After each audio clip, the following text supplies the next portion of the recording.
Well,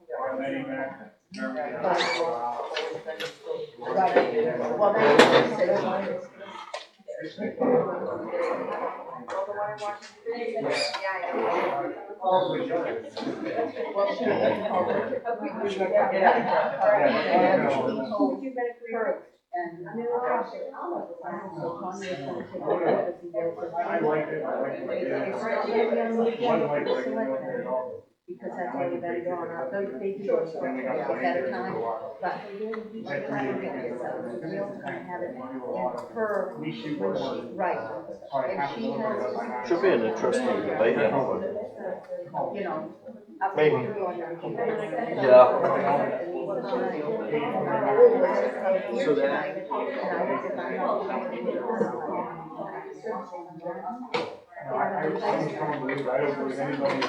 So they spent all this money, they got this. It won't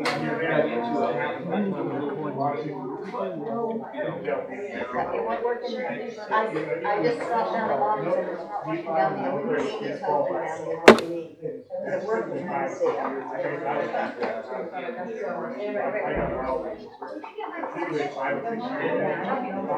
It's so hard.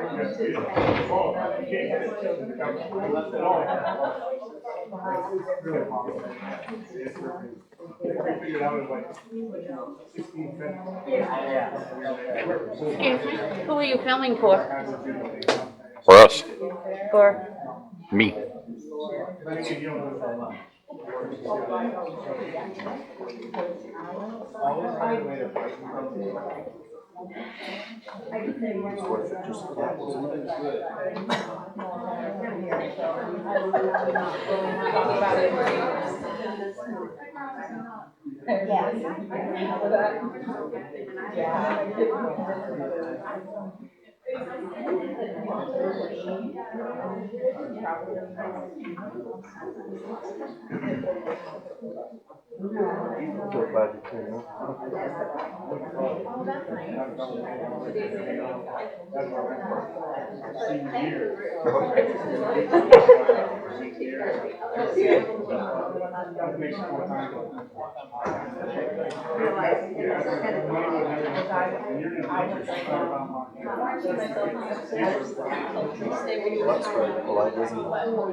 Welcome everyone.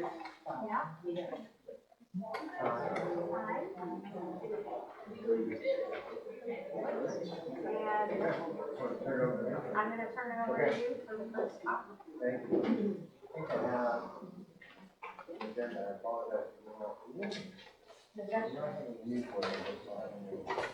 So I thought it would make sense to start with the Title IX discussion if you're willing, rather than going through the portions of the budget. Just in case there are people here who wanted to do that, so I figured we can start with Title IX.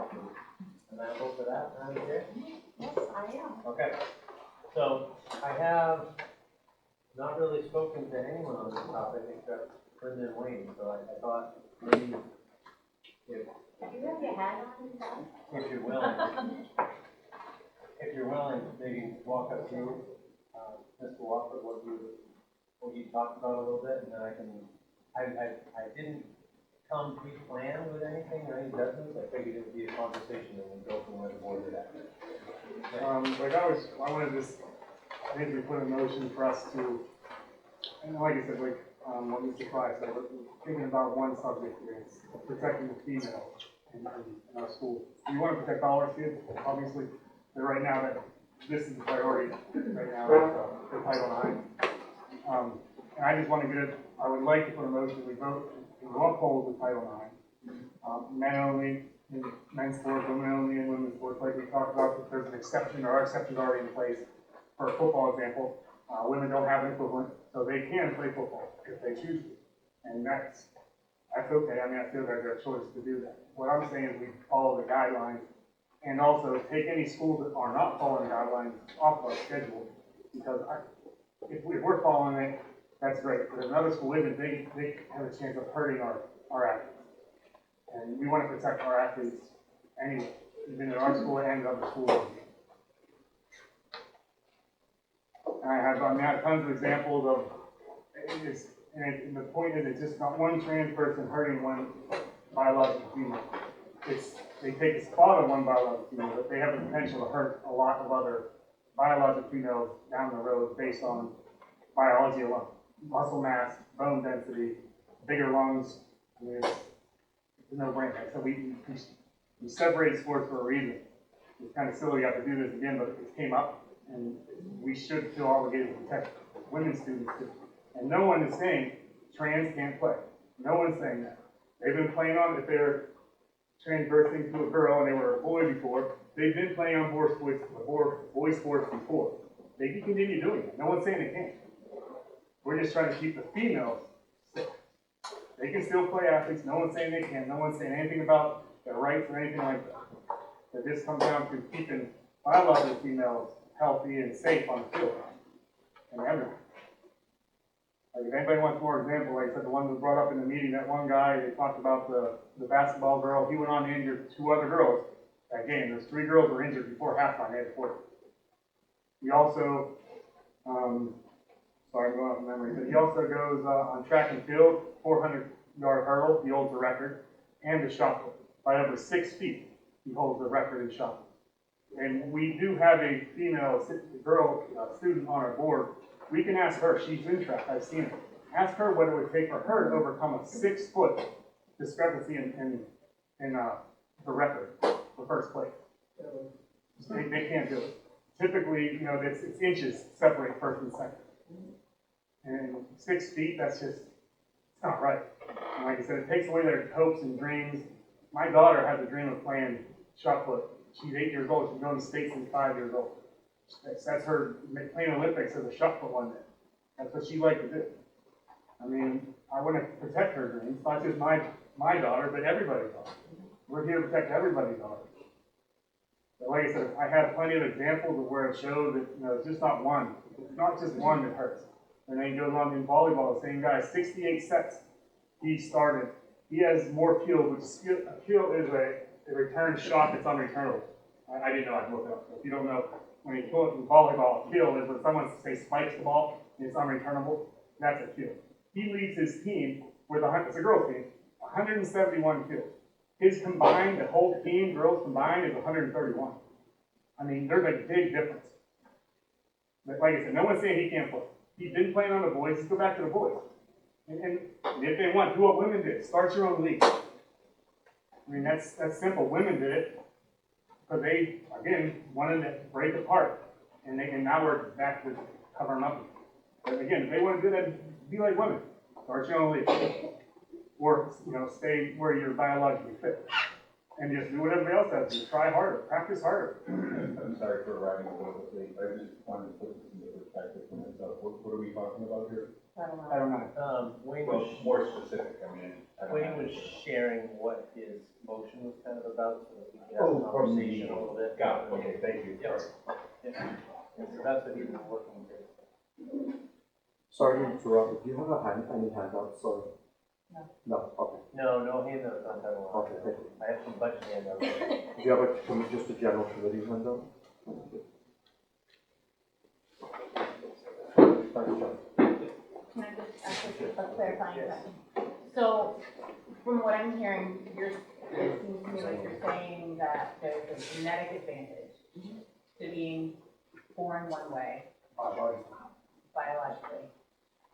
How do you feel about in like a high school setting on the teams when you've got a 6'2", let's just start with basketball, because I remember from being here, one of our best basketball players was 6'3", and the other best basketball player, also a boy, was 5'2", maybe? Is it genetically not fair for the 6'3" kid at this age to play against the 5'2" kid? I played basketball against big people and little people. It wasn't an issue back then. I don't know why it's an issue now. I mean, there are biological differences. And I guess like I said, come with your lungs. The lung capacity alone, a man can run way farther, it's a lot farther and harder than a girl can because of biological issue.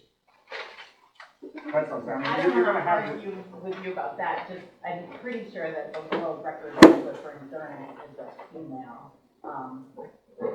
against all male. But I would have to look, based but on I'm pretty lung sure that capacity, he's a biological male just based on what I was reading. I guess my You're saying both, you put that. concern is when you start talking about genetic advantages and disadvantages, where do you draw the line? We're not talking about genetics, we're talking about biology. Biological, When you're talking about biological advantages and disadvantages, where do you draw the line? male Where and does, female. so, There's only two so genders, it's, right? Why, Male. wait, I just have a question, why you brought there, because I think what you're asking. Maybe I would go back in time and why we did that 100 years ago. Yeah. I've tried looking, and there, it's basically since the dawn of time, men's and women's sports have been separated. I challenge. I've looked, like I said, I've looked, I've read many articles, there is no set date. I'm just telling you what the general consensus is. And these are all left-leaning sources. What are And your I've went sources? there. What What you're saying, don't so you it's know? hard to quantify. I think the interesting question is to figure out the contention of safety of kids. And I think that's a valid thing that we can talk about. I don't think we can talk about the history of dog and time. We can talk about safety of kids. That's a valid thing to talk about, and let's stay focused on that. And that is, the safety with girls depends on biology. Boys, muscles are stronger, their bones are denser. That's safety. So I think we can talk about safety of kids, and that's something that we should talk about. I think I am talking about the boys and girls are kids. and I guess what I would say is that, to begin to try to differentiate it is a tricky thing. The timing of this Title IX thing is here, it's upon us. But if we talk about safety of kids, it's important to think about that. You know, there are many unsafe experiences in sports that have nothing to do with the biological sex of Right, the we're not sex addressing or whatever you want to put We're it. not addressing that. So we're trying to address the biological differences. You're a duck. There's only two chromosomes. There's X chromosome and Y chromosome. So the medical Correct. is pretty clear Correct? that, no, you're wrong. I'm wrong. So the WebMD said that, so they're wrong. What I just say is that the embryological changes, you understand what embryology Yes. is? The embryological changes that go on are beyond just the XY chromosome. So it's a complicated thing. The issue of transgender is a complicated thing. That's feelings. I'm not talking about feelings. I'm not asking a talking simple about question. feelings. Biology, chromosomes. How many chromosomes are there? Right? So we can get into this conversation or not. I'm happy to have this I'm just conversation. asking a simple question. One thing that I would just say that I think is important is that on our committee, we've always allowed people to talk. It's probably important to let someone talk and then go back and forth with questions. I just want a question based on, he answered the question. I want to know, how many chromosomes are there? So there are 46 in the human. I'm saying when it comes to male and female, that's what we're talking about, male and female. I know the answer to this, because I have been looking this up, and And you're, there is an XY, I'm a nurse, I have a master's degree in nursing. You have an XX is generally female. Right. There's XY is generally male. But there's also some people who have an XXY, and there's some people that have an X and a 0. And those people are often considered intersex. So there's not a cut and dry, there's kind of like it's a gray area in reality. what's the percentage of people with it? There's a big percentage. I'll look it up and tell you in a little bit, but there's actually a good like millions of people just in the United States that have these abnormalities, if you will, Did you say just in the United States? just in the United States. Well, how is that possible? Yeah, As it a is. doctor, don't you think that if it's hereditary or whatever, you didn't have to, other places should have the same as we do? They probably do. We maybe. Or if we're getting confused with this trans stuff and thinking it's, again, how you feel is, I don't care. That's your personal belief. What you want to do, that's your own thing. I'm talking simple, basic biology. Right. When any of these trans die and a skeleton is dug up years from now, what are the scientists going to tell us? They're going to say, oh, that was a biological male. It doesn't matter what work he has done. There is evidence that trans has been around for many years, hundreds of years, probably even thousands of years. Probably. Yeah. Mental illness has been around for a long time. So, well, that would be your Mental illness has been around for a long time. that would be your interpretation. It's inconsistent with the current medical definition of things. There's a lot of doctors who agree with that. I'm just saying the current I think standard. we're getting off subject. The basic thing here is No, you brought it we're up. trying to keep, You brought it up. you guys brought it up, I'm asking questions about it. You can't sit here and tell me there's X, Y, and XX. That's all it's ever been. A female, A, can only do X. That's it. A male contributes X, Y. That's how biology has always been. We're in a high school. Go look it up in a book. It's more complex So, than that, and I was think trying to explain an embryological perspective, but I was being interrupted. So if you'd like me to continue that, I will. If you don't I just want to get back to Title IX. I want to get back to Title IX, what we're trying to vote on here. Being uphold interrupted. Title IX, keep biological men in biological sports, Mr. biological women in I biological. will just say, we've gotta let everybody have a chance to speak. Okay, yeah, I can talk. I'm just, that's what it's here about. Right now, though, I think so far, you've really been the only one interrupting, so just let people talk. I think we should probably let everybody talk, share the thing they want to, and then come back to it.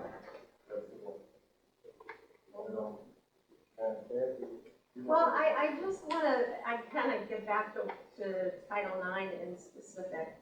I think our district needs to recognize the laws of the state right now. And the state is saying that we need to recognize transgender and we can't discriminate, cannot discriminate against them. And I think if the law of the state changes, then we may need to follow suit. But as it is now, the Maine Human Rights Commission is telling us that we need to not discriminate against transgender kids. And they're kids. And we need to remember that they're not men, they're not women, they're kids. And I think it's our responsibility as a school board, as a state, and everything else, that we pay attention to the needs of all of our students, not just some. And if we say that we're discriminating against women by letting transgenders, males play, then we're going to be discriminating either way. So I think we have to follow our laws that have been set up in our state for now and revisit it once it gets all cleared up by them. Do you want to just go around and let everybody talk? Yes. We'll go over there. If you want to. Okay, you got your hand up earlier, so. Oh, who did? I did, but the reason I had my hand raised is to say that I was not very comfortable with having a conversation part of a committee that was going with one person and then some things and somebody, you know, and so now that everybody's getting a chance to hear, I just. So who wants to be first? I was just gonna go around. I'll be first. Okay. The only thing I wanted to say is I echo what Karen says about the law, and that's all I'm gonna say tonight. Thank you.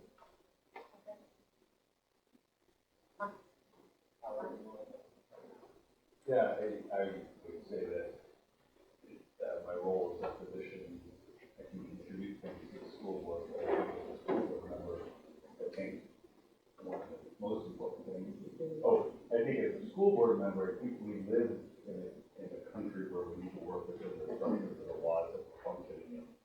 And I don't think as a school board, it helps us to get behind the law or ahead of the law.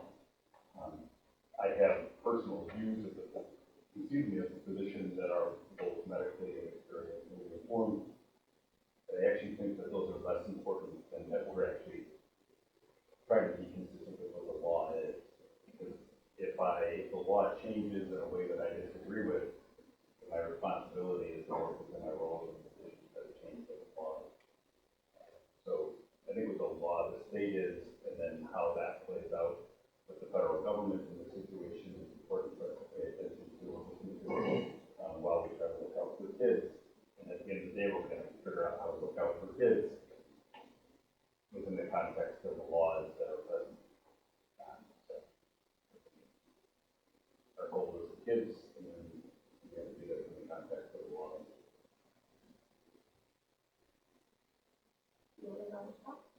I don't know if I can follow you up with saying anything any better than that. Honestly, that really was very succinct. I tend to agree. I think there's a lot of change happening right now at a rapid pace and a lot of chaos. And we start losing focus of the kids. That's a problem. And I believe strongly that we have to follow the laws that we have right now. And I don't see how going off into these deep dives into biology and personal opinion on this is going to help the situation. Sarah? I think I already mentioned, I feel like it's a slippery slope when you start to question a competitive athlete biological advantage. I think when you go down that route, you're going to get really competitive born female athletes who are going to be challenged to prove that they were born one way or another. And when you start digging in and being intrusive into medical issues in children's lives, I think it's really inappropriate. And I think you would soon discover that there are not just XX and XY, there's XXY, there's XYY, there's XXYY. They all have names, Klinefelter syndrome, Jacobs syndrome, and that doesn't even start to address the more than, I think it's 60 hormonal and other issues that affect human development. It's way less clear-cut medically than I think anybody could investigate within a high school or within an elementary education. It seems inappropriate to me. And I think that more children and athletes will be harmed than will be helped.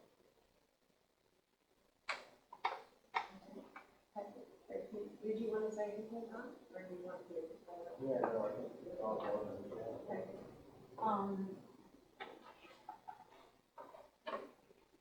There's a part of me that thinks that this discussion is somewhat premature because we don't have all the information. I really appreciate the succinctness of people talking about the, I'm not a scientist. No, Leslie's 14 to first grade. But I really appreciate that conversation and, the notes that my first thought was that it's premature, that it's a very emotional, and I think that's what we need to try to stay out of, an emotional argument. And to think about all kids, and that's always been my focus, that we always have kids that don't walk in the same shoes as everybody else. And that is our job here, to make sure that we are treating all children well. And makes me a little curious if you think of kids, you think that some kids are expendable, and you can say you don't, you can say, oh, look, whatever. But if we section off a portion of our population, we are making them vulnerable. And I really, we really need to think about that, and I don't have anything to say. Thank you. So, I agree that it's probably a little premature, but I also think that we have to allow them to participate in and to be informed there. So I think it's premature, but I also think as a body of school board members, we need to be forward-looking so that as the laws change, we have something in mind somewhere along the way, so that if all of a sudden we get this edict from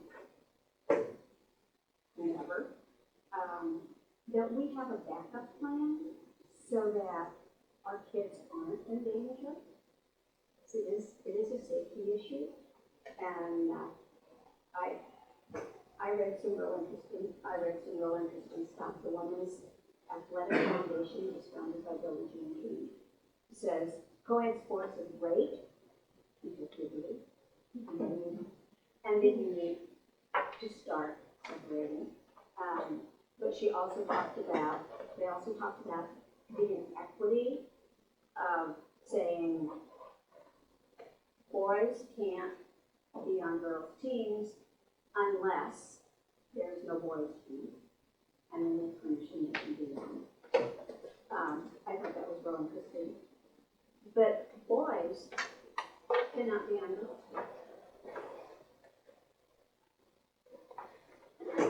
Well, how fair is that? It seems to me that it should be equitable. Not that I think it should be either way, but I just think it should be. So, and I do think that there are safety issues. I think there are safety issues on the field, on the court, wherever they're playing, whatever sport they're playing. I think there are safety issues in groups and on teams that we don't want to put any child in a position of being bullied or paralyzed because he or she is ill. And those are the things that I think are important. As a body, we look at those and also then move forward so that we not put any decision. Okay, well, Are you open to the public? I'm not in charge. We're Oh, just okay. gonna go around our whole table, and sure, I'll go Thank you. over to William and anybody else. And this embarrasses me to say what I'm going to say. But the laws that are set down by the federal government and the state government that they pass on to us, we take knowing that we are dancing with the devil because the money's attached to it. So as far as I'm concerned, at this point, as far as I know, we don't have anybody in the school who wants to play, who recognizes as one gender and wants to play on a team. I think that's a conversation for another day. Maybe Amy's right, that we may have to come up with a plan ahead of time, but for right now, the law of the land is the one we have to live with. And I don't want to alienate, marginalize, or pick on a child who cannot find his or her way in their own body. I really, really don't. But I don't have that control. Government tells me how I have to think on this, and this is what we have to think on. Now, when push comes to shove, and I expect there are bigger organizations above us who will make these decisions concerning Title IX, then we can have a serious conversation then. But I think for now, we've got to live with the law. And bring up the law, you gotta bring up the law too. When's the last time the state was allowed to supersede federal? Anybody know? It's not. State cannot supervise federal, that's the law. So you wanna follow the law, the Fed set a law. We, as a state, need to follow, regardless of what our government is doing. That's why all these colleges are caving all around in Maine. There's other schools that did it too, they're caving too. Because, like she said, that's where we get our money from.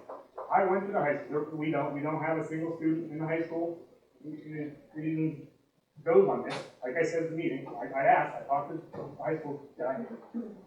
But we risk losing a lot. There's a lot we lose if we try to uphold something that isn't law. Federal is law. Like in the eyes of the law, state cannot supersede federal. We'll find this out shortly. Just like everybody else is turning over because they're all doing it. All the colleges in Maine are doing it. There's other schools, and I wish we would have set an example that we're here talking about instead. But again, following the law, that's what it is. That's the law. Like it or not, that's the law. We masked kids for money when we knew masks didn't work, but yet we put masks on our kids for money. Now we're trying to keep our kids safe, and all of a sudden it's, oh, we can't do that. Screw the money. Well, where's the common sense at? We mask kids for money, but we're not going to keep women safe for money? Or girls? I mean, let's follow federal supersedes state. That's just how the law is. Don't like it, run for president. I would like to go back to the biology of the sports. When my kids went to school here, they were both on varsity soccer teams. The boys and the girls used to scrimmage together a couple times during the season. It stopped because the girls were winding up with concussions, black and blue spots. They were being trampled on. It got nasty because the boys were that much stronger. They were that much faster. It was a slaughter. So it came to a stop. They stopped doing it because of the difference in how their bodies are built. And we can't afford for girls in sports to get concussions, because it can be a lifelong injury. My daughter just suffered her second one this year. It was 3, I know, a lot of sports with 3, if you came home or played that sport, you're done. Your life is done with that sport. She had one in high school, she just suffered her second one skiing. And they told her a third concussion can leave her with permanent brain injury. So she is, taking things into consideration. But do we want to risk girls becoming brain injured because they're taking on boys? It's a real possibility. I also agree that federal law supersedes state. Augusta schools changed their Title IX policy and went back to the policy that was in place in 2000. They just voted on that this month. And they are still in compliance with the state because Title IX is still there. The only difference was boys are not allowed on girls' sports, biological males. So they did comply with the federal law, but they're still covered under Title IX. And right now, we're not. We're covered under the state, but we're not covered under federal. All I would say is they adopted the same policy we already have. Ours was changed in 22. That's the policy that they, that was the last Trump administration Title IX policy. Was there 22? So that's. Okay, because in their meeting that was televised, they said 2020. Yeah. It got changed for Biden. No, 24 was Biden. Okay. We didn't adopt it. So I can follow up on that, but I verified with our attorney that we have the compliance settlement. So I did that next time. Okay, I'm just curious what the wording is of their 2020 policy to see if it's different. Yeah, I wonder if I just know that they did publicly vote on that. yeah, absolutely. The big changes in Title IX from 24 to previous was 24 made it basically a lot easier to file a complaint. And it did incorporate, as I understand it, the word gender. So the policy that we have doesn't have that, and I waited because of the potential, lawsuit that could happen. So currently, right now, it does appear that we are threading that needle. And we're not violating either, because we have, what we have in our athletic policy is the same as they've been forever. Our other policies with the Human Rights Commission and our general board, we're not going to discriminate based on gender, but it doesn't say we're going to have anyone play sports or anything like that. We don't have a situation where we're violating, and I'm not saying that that might not happen. Wayne and I had that conversation, but and I'm cutting Michelle off. You want to speak? Yeah. I done a little research too. Yeah. And according to Dr. Paul McHugh, Distinguished Service Professor of Psychiatry at Johns Hopkins School of Medicine, transgenderism is the only mental illness demanding that the rest of society adopt the patient's delusion as part of the patient's treatment. And I think on the student, the 6'3" and the 5'2" male basketball players, they could still be the same strength. They could still be masculine, rugged.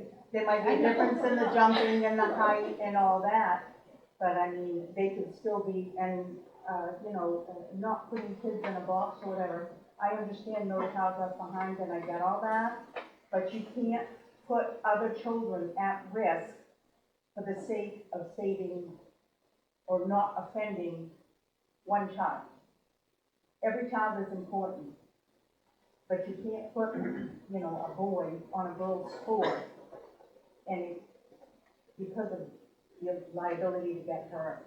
And there's also a liability under section 1983 for the state, that if anything happens, as a school board, we could be held reliable too. So I kind of haven't, I'm here to help and learn and do, but I'm not willing to risk any legal action because of whatever's going on. And eventually, I think, maybe we'll go with the rest of the country. So I was going to come in and I was going to talk. So I heard people talking about laws, safety, risk, looking out for the kids. I wrote, and so I wrote borrowing trouble. So my concern about the law is, as I mentioned, we're not violating the law, we are in compliance with Title IX. I talked to the legislators that sent us a letter, and they said, I wasn't able to talk to Jen, but I met with Brad and I met with Mr. Ducharme, and both indicated that they didn't believe we were, but they, just in case, they sent the letter. And then I worked with our attorney to take a look at where things were at, and we're not. And one of the things he pointed out was the state is working through this already with multiple bills that potentially address this. Some are really broad that are particularly concerning to me because of our role in school. They potentially open up liability for a teacher that tries to intervene, and I don't want that. But there are some that specifically deal with sports and the issue that Wayne brought up initially.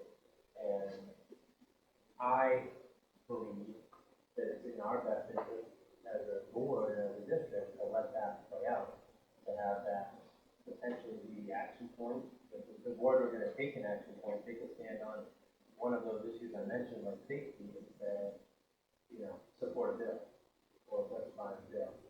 If we were to do a policy per se, a legal risk would be if we're in violation of one, either the feds or the state, then we potentially open ourselves up to litigation.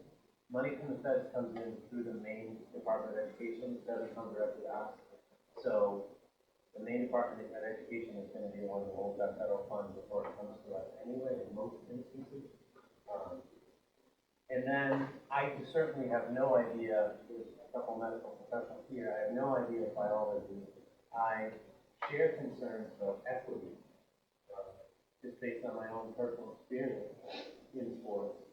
And I share concerns about safety. So how do we think about the safety situation? But my biggest concern, quite frankly, going back to when we had the bathroom discussion, is how these conversations at the board level, if somehow manipulated, because I think all of your conversations have been very genuine and earnest, could negatively impact kids in our examples. Because although we have no transgender athletes, we certainly have students that are in very different situations. And I, as a high school principal and a 28-year veteran of mostly high school, I never asked the kids their gender. I never thought about their gender. I usually knew, but I didn't always, right? And I probably many of you are the case.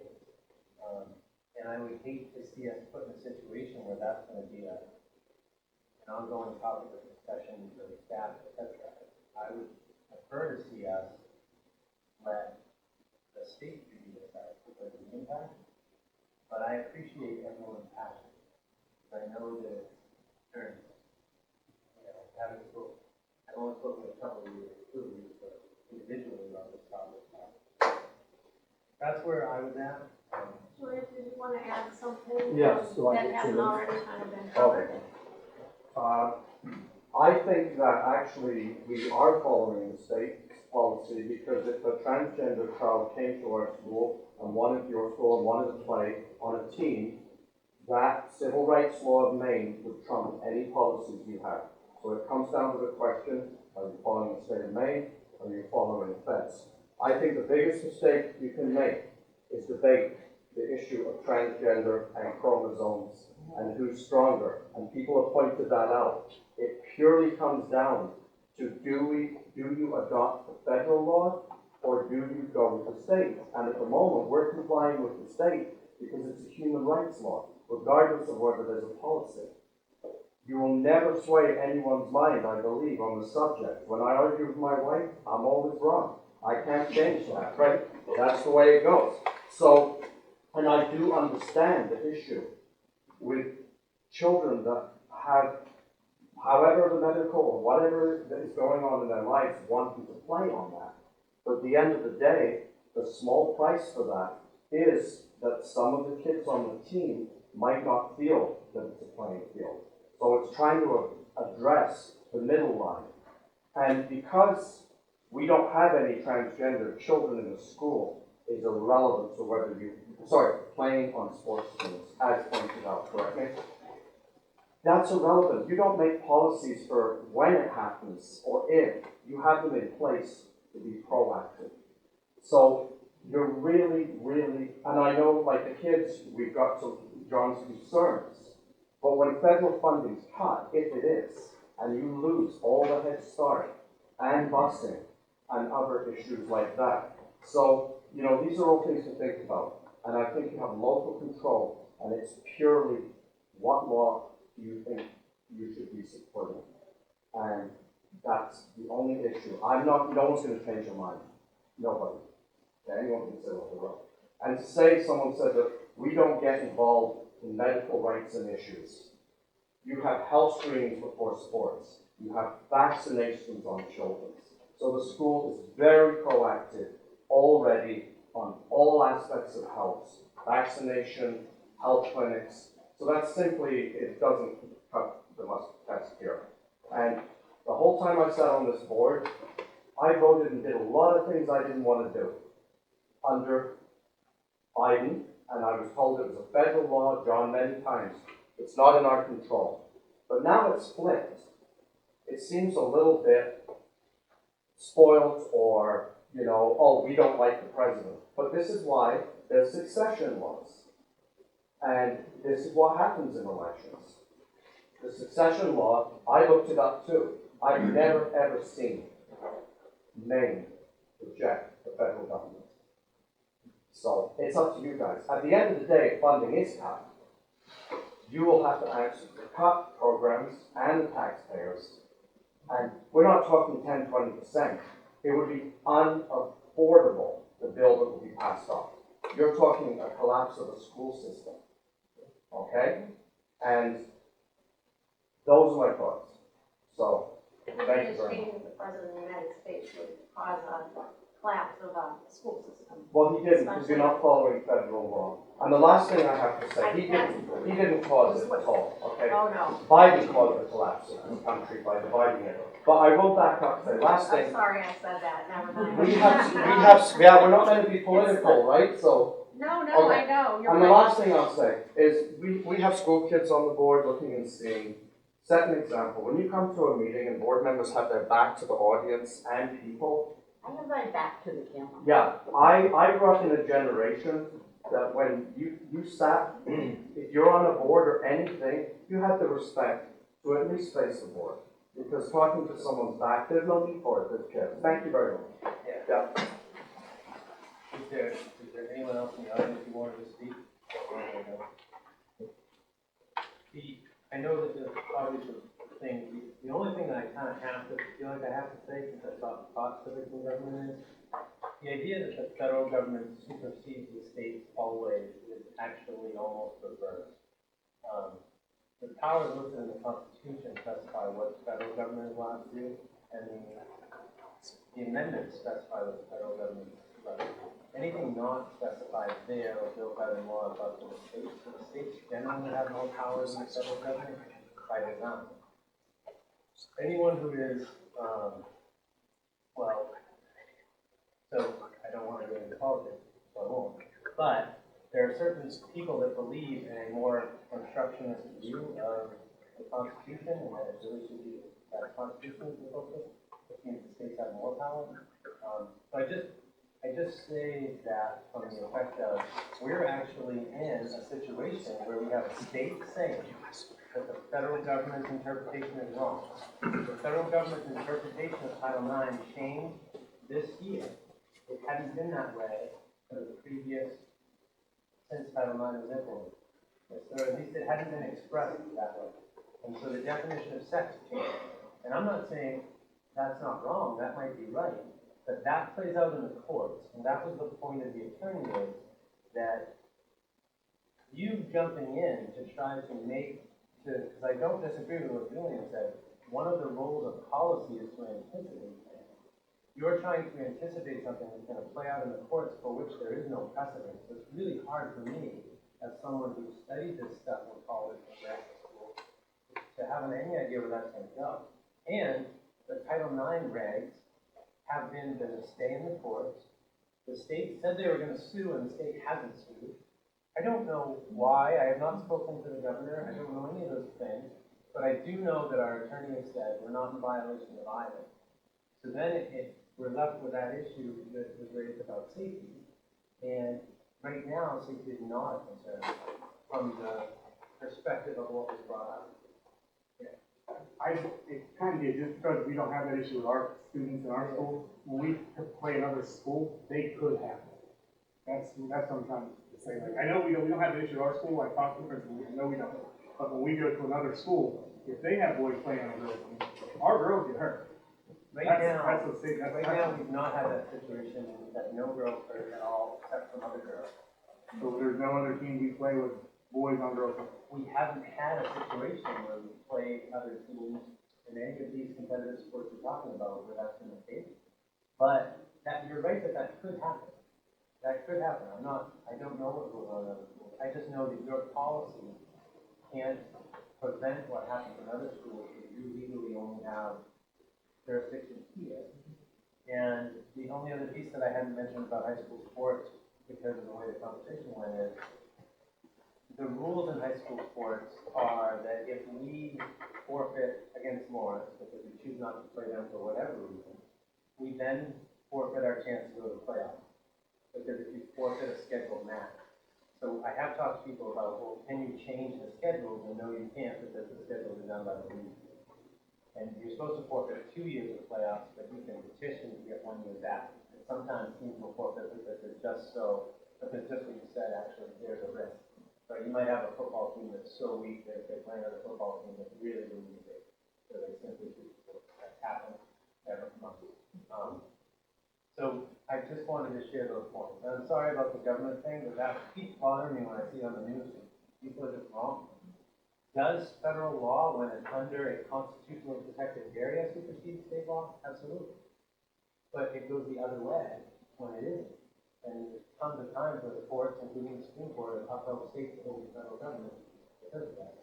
What is the Department of Education federally started Sorry, back for a minute, can we have a group conversation through the chair, because Yeah. I feel like we keep going back and forth with you, and I want to make sure That was my I'm just getting clarification. That was my Pardon me? I'm just trying to get I clarification. understand, but I'm asking, I have a question too, and I don't know if others do as well. So I just would want the chair to try to help control to make sure everyone's voice is heard.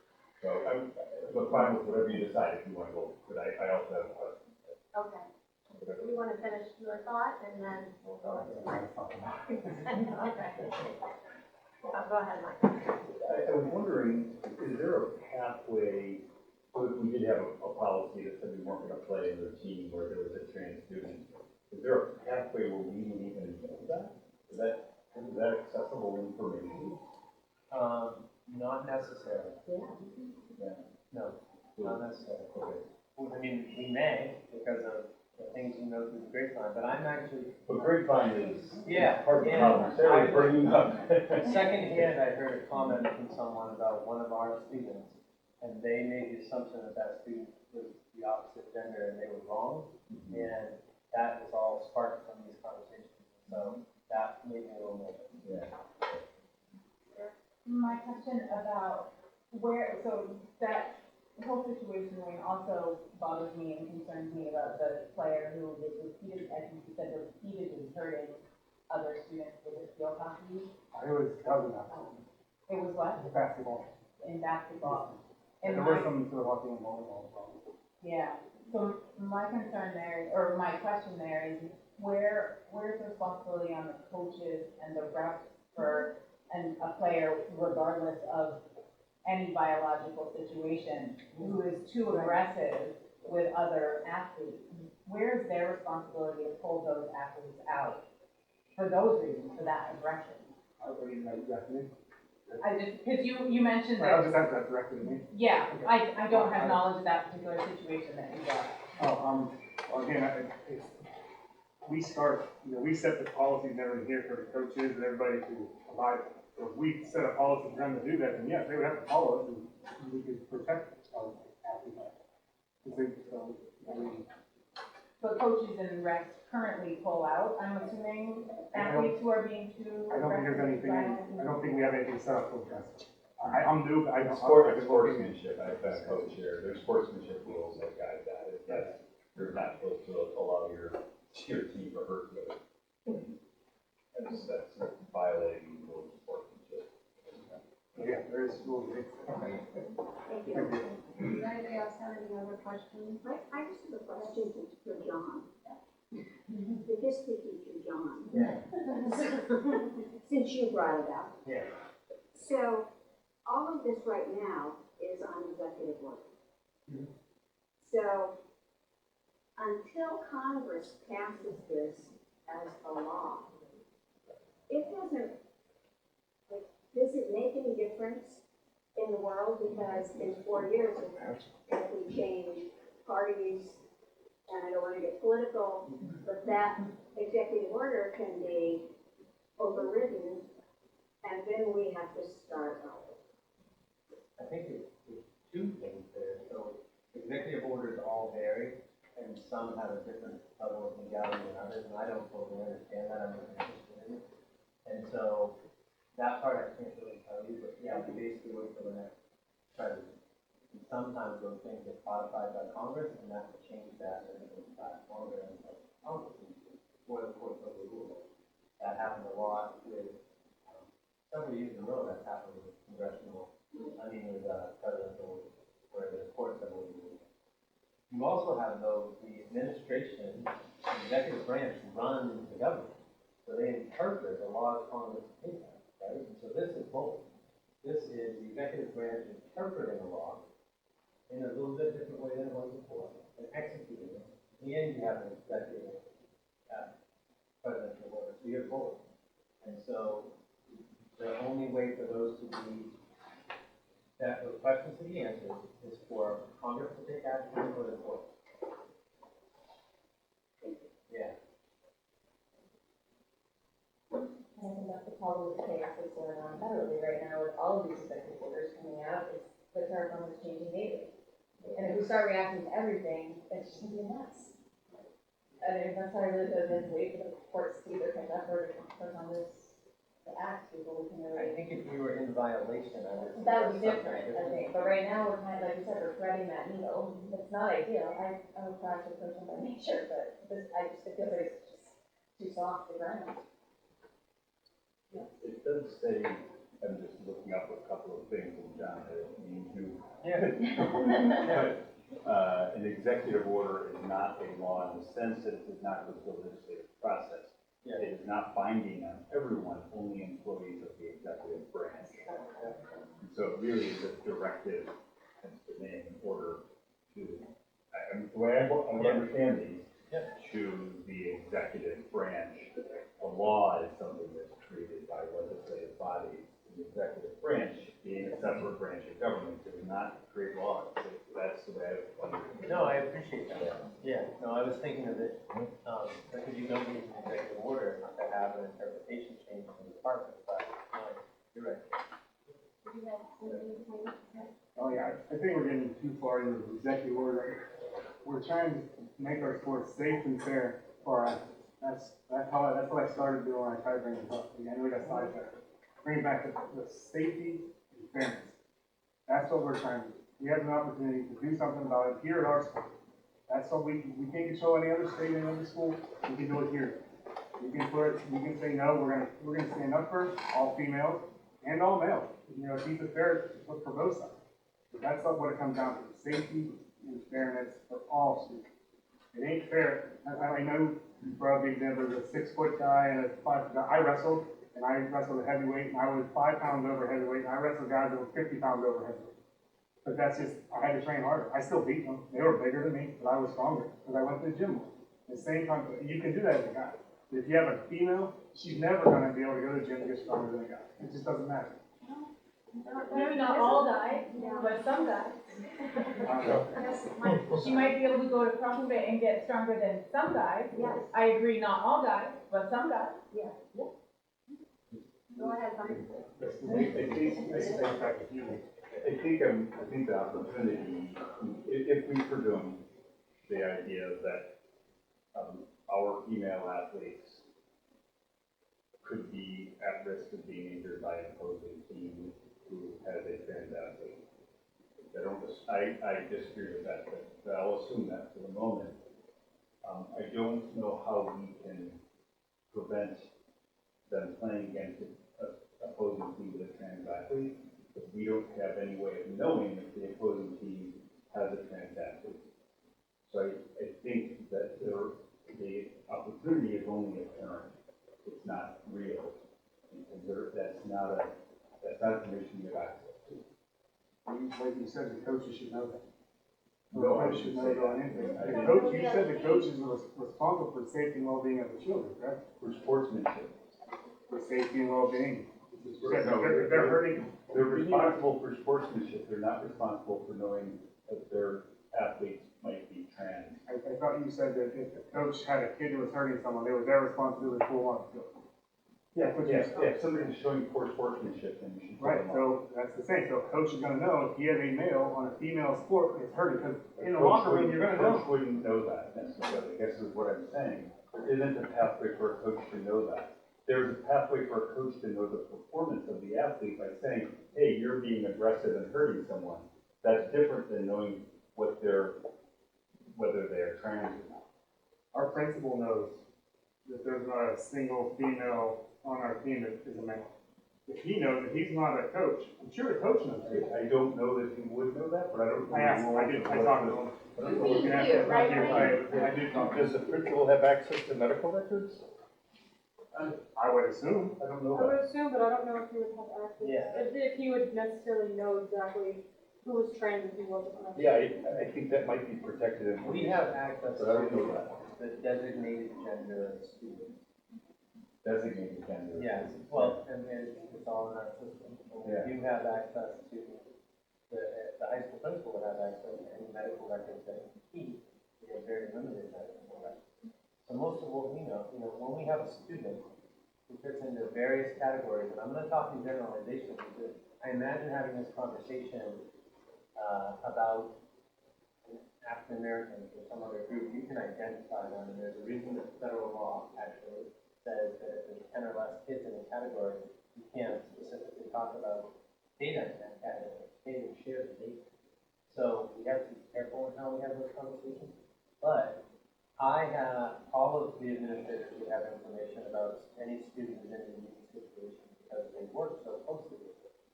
And so, Would students, because I know there's also exclusion information, would students be able to exclude certain medical information from coming to the school or not? I just don't know. they certainly could. The federal government does require us to collect gender for tests. But the student could say whatever gender they are, Yes, they can.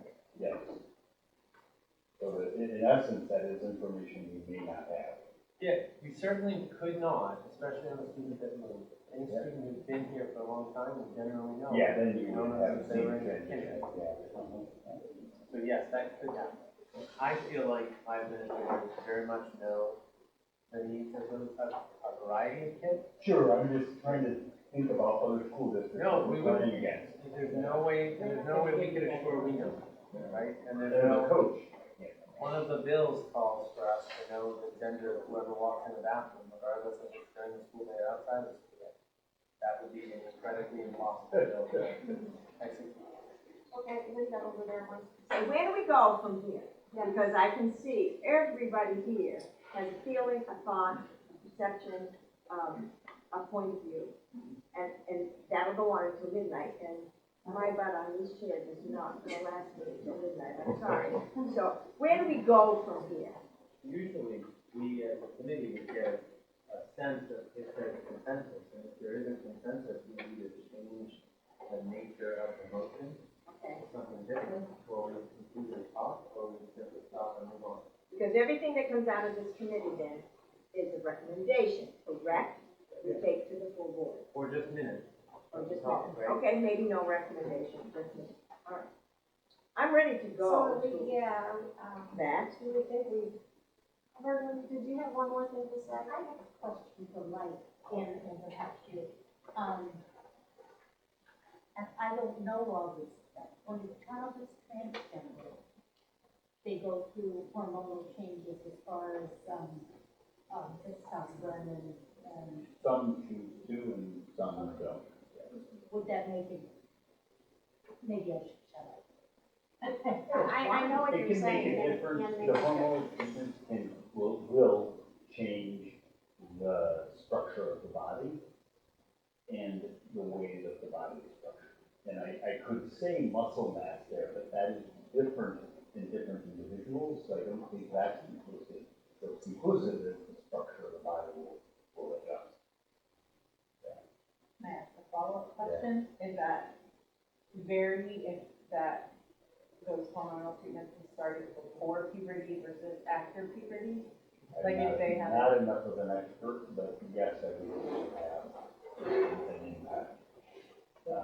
But again, I think there is a tendency to male muscle mass being larger. It is not across the board. It's difficulty, and so how individuals respond to hormone treatment also has some variation. Not without 100%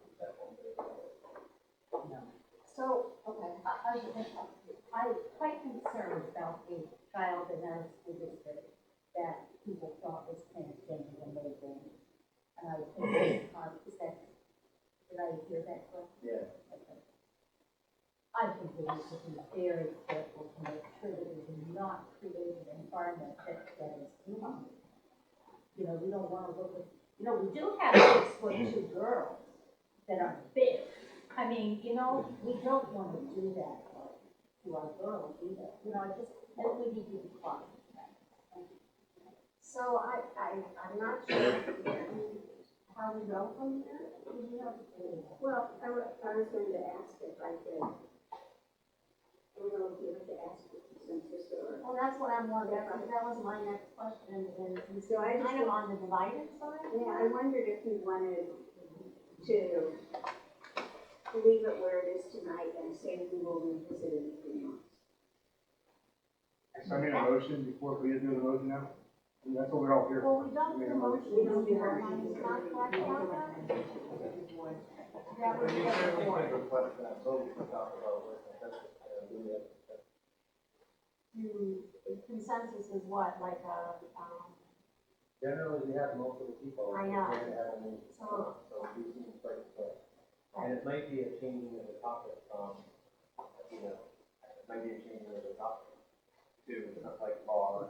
Yeah, could I, one of the things I think we are all in agreement in, I think, is that the state law and the federal law are being debated. I think we're all in agreement. I was hoping Julian was still here, I was looking for him. That we're in agreement that that's happening right now. There's this ongoing issue that's hitting courts. And that's, you can agree on that. Is that a consensus you agree on? And that the outcome of that will inform the way we respond to our thinking about Title IX. I think that's something we can all agree to. If the courts rule one way or the other, we're going to support the way the courts rule. I don't even think we need to get there. I haven't gotten there yet. I'm just saying that that is I think something we can all agree upon. Because I'm just trying to find out where we have actually consensus. Do you think we also all agree that safety is the #1 issue? I think it's complicated on how each of us would look at safety. Because I would agree with Peggy that I'm concerned about the student who is female and being labeled a man because she's strong, or the trans kid who, is feeling further marginalized because they can't participate. There's all sorts of safety issues that go on, as well as the safety of what happens on the field. So I just think there's not consensus there, is all I would say. Who said trans can't participate? Nobody hears it. I'm just curious, you said you're concerned about trans. If I'm perceiving myself as a female and I want to participate on the female side, or vice versa, and I'm not allowed because of my gender, then where am I? You can still play with the team you were playing with before you made the transition. You might not have played on that team. They can now. I don't, you're still confused, like, even if you transition, before you transition, you're still playing on the male team. Now you want to be a girl, you want to play on a girl's team? No, and a boys team, pretend they're girls too. I think, Wayne, this is going to be a point of disagreement. I'll get it to a point of consensus. So I would just leave it as a point of disagreement. I'm trying to figure out where we have consensus. So I would think that we could say we're all in support of trying to figure out what would be best for all of the kids, all of the children, and we're trying to act in all of their interests. And I think we could use safety, but I think safety gets tricky, but I'm okay with it. Because I think it's inclusive of how we're thinking about trying to look at kids and their safety, and we're all trying to think about that. So. And I got my hand up here, and I know you can't see me, because I'm in purple shorts sticking up way too much face. I'm working out. I'm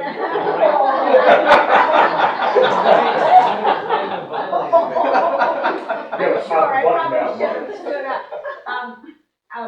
I think what Amy said about safety, and I think what you're saying now is it's not complicating things, not by any means, but it's putting it too far down the road. I think the consensus has to be, no, has to is not a word I should use. The consensus should probably be, and I think we started down that road when we said 3 months and wait and see how it's going to come down in the courts, in the federal government, and in the state government, because it's all going to change between now and 3 months. So if we make a hard and fast rule today, or bring it to the school board, the consensus is hard and fast, we take it to the full board, we have another conversation about that, and then, yeah. And then we won't be in compliance. Right, Yeah. so I think if we So can it's stay better in to compliance stay in for now, Right. and that I think is the simplest way to bring this particular conversation, not to a close, but to a place where we can stop. We'll So pause. we're actively engaged in this conversation.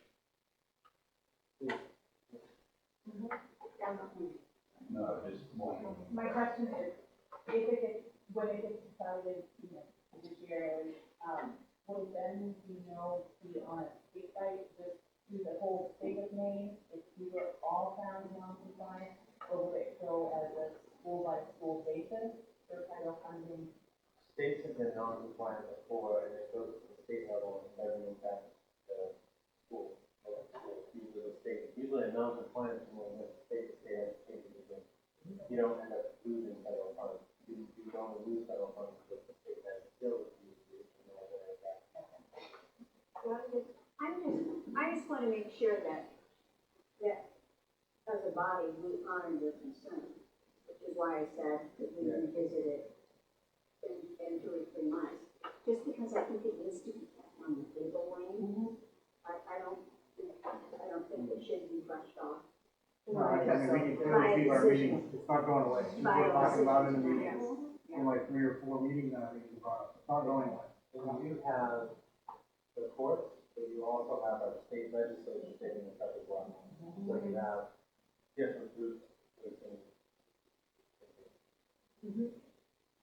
And I want to say, because I argued with you a little bit, but I'm on the same page with you about protecting kids. Protecting I want to discussion. Yeah. Okay, disagreement, but I'm on the same page, I can easily get on board with protecting kids. That's another area of consensus. So, Are there any things you wanted me to follow up with anyone on, or try to find more information on? I usually try to keep notes on that, but I don't have any to-dos on this. So if there are, I have one thing, if, like what he was saying, is there any way to just follow up to see if other teachers, coaches, principals, other areas in other schools have that information? We discussed it, we have, but I just want to make sure other schools. Yeah, but I'll look at it from a, like, what do we do with that? Yeah, what do we do? Yeah. That way we can all know what everybody's working on.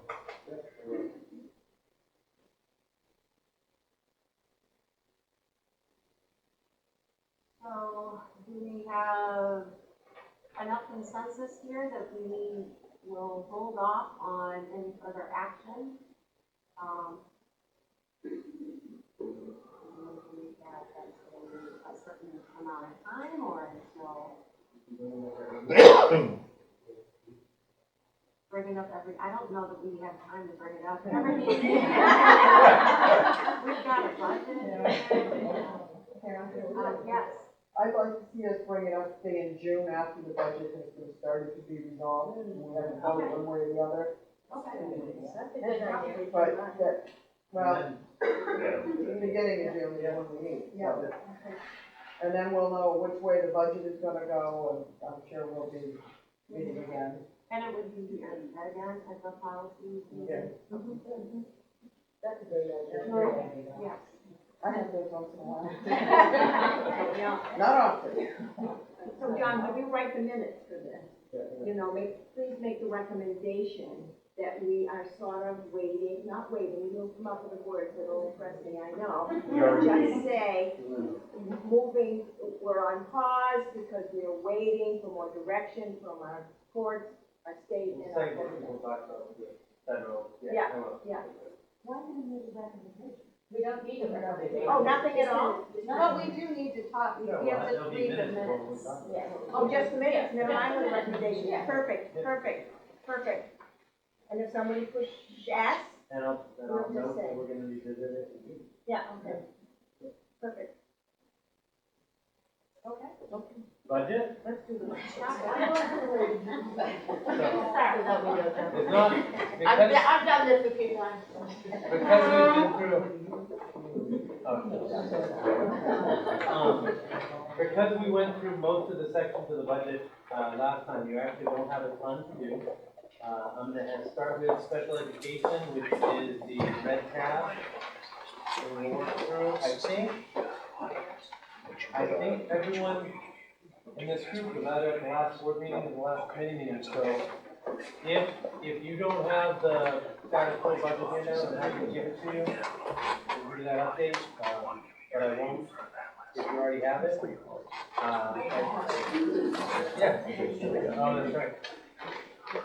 This is supposed to say, this is the one I crossed off, and it's actually 320 whenever the board meeting was, so. I'm gonna change the title here. Make sure that all of it-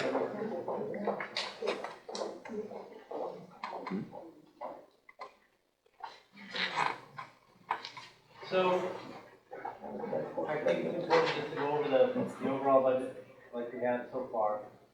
You produced a budget about 1.3 million, a little under that so far.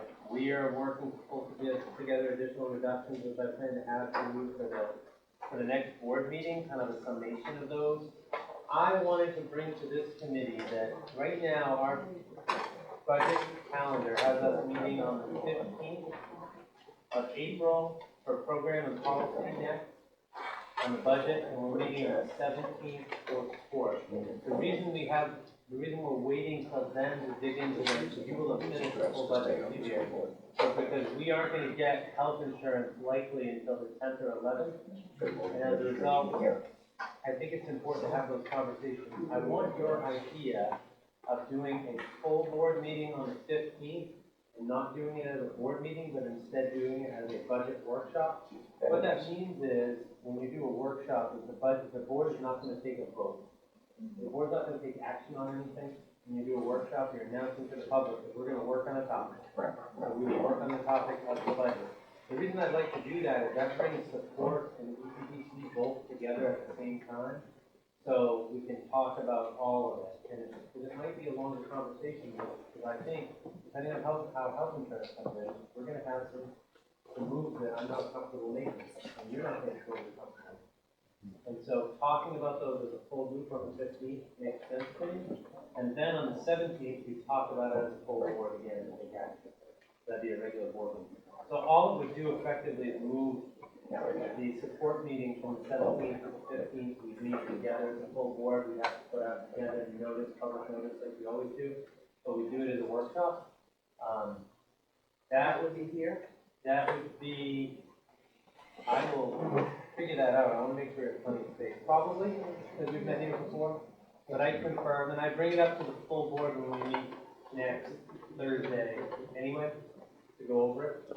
But that's my thinking, because next Thursday I'm going to have an outline of those cuts, and I'm not going to have all the specifics.